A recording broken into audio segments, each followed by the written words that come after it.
Assalamualaikum warahmatullahi wabarakatuh. Selamat pagi anak-anak. Ini adalah video kelanjutan dari bagian pertama kemarin ya. Pada bagian pertama kemarin kita mempelajari tentang menerapkan preservasi arsip. Sekarang untuk bagian yang kedua ini kita akan mempelajari tentang faktor-faktor yang dapat merusak arsip. Nanti di dalam materi ini ada faktor internal dan faktor eksternal yang akan berpengaruh terhadap kerusakan arsip. Baik anak-anak, silakan kalian perhatikan PPT selanjutnya. Faktor-faktor yang merusak arsip yang nomor satu adalah faktor internal. Faktor ini berasal dari dalam arsip itu sendiri, dikarenakan ada unsur keasaman dalam membuat kertas tersebut. Unsur-unsur tersebut ada lignin, yaitu senyawa dalam kayu sebagai pengikat antar serat. Kemudian ada alumrozinzizing, yaitu zat kimia untuk mengurangi daya serap air. Yang C, zat pemutih, ini zat kimia untuk memucatkan warna serat. D, tinta, ini mengandung zat asam dalam kertas.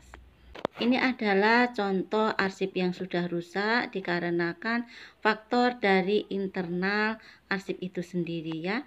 Ini kelihatan sekali kalau tinta-tintanya sudah tidak jelas lagi tulisannya, kemudian kertasnya juga sudah mulai coklat-coklat. Yang kedua adalah faktor eksternal. Adalah faktor perusak arsip yang berasal dari luar lingkungan di sekeliling arsip. Ini ada beberapa faktor ya. Ada faktor biologis, ada faktor fisika, ada faktor kimiawi, ada faktor penggunaan, dan faktor bencana alam dan musibah. Sekarang kita akan membahas satu persatu ya. A, faktor biologis atau lingkungan. Arsip dapat rusak itu dikarenakan bisa berasal dari jamur yang menempel pada kertas tersebut. Kemudian bisa juga berasal dari serangga atau rayap ya. Bisa juga dari binatang perengat, ini bisa tikus. Kemudian bisa juga debu karena tidak pernah dibersihkan. Ini adalah gambar-gambar dari arsip yang sudah mengalami kerusakan-kerusakan dari lingkungan. Ini arsip yang sudah terkena jamur. Biasanya kertas atau arsip yang sudah kena jamur itu kalau kita pegang itu licin ya, itu mengandung jamur-jamur. Ini arsip yang sudah rusak karena adanya dimakan rayap. Kemudian ini arsip yang telah rusak karena dimakan tikus. Kemudian yang contoh ini adalah arsip yang sudah kotor karena banyaknya debu-debu. D, faktor fisika. Ini bisa berasal dari cahaya, panas, dan air. Cahaya ini penyebabnya dari sinar ultraviolet, kemudian dapat merusak kertas, tekstil, dan lukisan. Kemudian kertas menjadi luntur dan lemah, kemudian penyebab utama dari kehancuran kertas. Kemudian panas ya, suhu panas yang tinggi membuat kertas menjadi kering, getas ya, mudah patah dan rapuh. Anak-anak, kalau kita menemukan sebuah kertas yang berwarna kuning dan keras atau getas rapuh ya, gampang sekali untuk dipatahkan, itu karena pengaruh panas. Kemudian pengaruh air. Uap air menyebabkan menjadi basah sehingga mendorong tumbuhnya jamur yang dapat merusak arsip. Jadi karena kertasnya itu lembab ya, maka akan membuat timbulnya jamur. C, faktor kimiawi. Maksudnya adalah faktor yang dapat merusak kertas yang disebabkan adanya zat-zat kimia di kertas, lembab, dan di sekitar lingkungannya. Misalnya ada zat-zat kimia yang ada di dalam ruang penyimpanan arsip dan di arsip itu sendiri. Juga dapat menyebabkan kerusakan. Ini contohnya misalkan debu, karbon dioksida, dan karbon monoksida. Kemudian yang kedua, kertas yang baik adalah yang mempunyai keasaman pH 7. Semakin rendah pH-nya, semakin banyak asamnya, sehingga kertas akan cepat rusak. Tetapi sebaliknya juga tidak melebihi 7, karena jika lebih dari 7, maka akan disebut alkalin. Yang D adalah faktor penggunaan.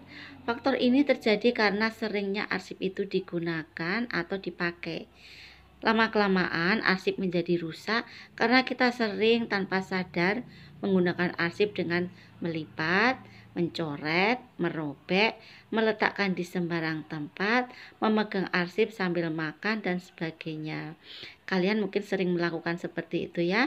Jadi mulai sekarang kalian kalau membuka buku paket itu jangan dilipat, tetapi gunakanlah dua tangan untuk memegangnya. Kemudian untuk coret-coretnya jangan dibiasakan ya. Kemudian melipat kertas itu juga jangan dilakukan, lebih baik kita menggunakan tanda bahwa sebagai guide kalau kita membaca sampai pada halaman berapa gitu. Jadi ditandai dengan menggunakan alat ya.